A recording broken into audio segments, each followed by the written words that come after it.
বুধবার বিকেল 5টা নাগাদ সস্ত্রীক বেলুর মঠ দর্শনে এলেন পশ্চিমবঙ্গের নতুন রাজ্যপাল আর.এন. রবি। উনার আসার আগে আঁটোসাঁটো করা হয় বেলুর মঠের নিরাপত্তা ব্যবস্থা। বেলুর মঠে উপস্থিত হন হাওড়া সিটি পুলিশের পদস্থ আধিকারিক থেকে শুরু করে জেলা শাসক। পাশাপাশি নিরাপত্তার জন্য মোতায়েন করা হয় র্যাব। বেলুর মঠে মূল মন্দির ঠাকুর শ্রী শ্রী রামকৃষ্ণ দেবের সঙ্গে সঙ্গে স্বামী বিবেকানন্দ ও সারদা মায়ের মন্দিরও দর্শন করেন তিনি। এরপরে দেখা করেন রামকৃষ্ণ মঠ ও মিশনের প্রেসিডেন্ট মহারাজের সঙ্গে। গ্রহণ করেন মঠের পূজার ফুল ও প্রসাদ। প্রায় ঘণ্টাখানেক বেলুর মঠে ছিলেন তিনি। ব্যুরো রিপোর্ট, পজিটিভ বার্তা।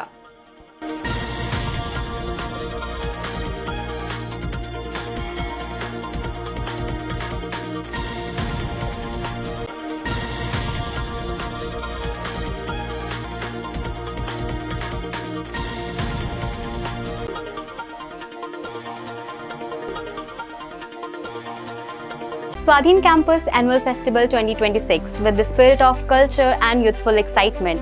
The Swadhin Campus 2026 Annual Festival is going to be held on 3rd, 4th and 5th of April. This 3-day festival will come alive with music, dance, culture programs and wonderful performances by our young artists to make this event memorable and vibrant. The venue is Swadhin Campus, Bolpur. You all are cordially invited to be a part of this wonderful, joyful celebration. Thank you. আপনারা দেখছেন positive বার্তা platform. Think positive, be positive.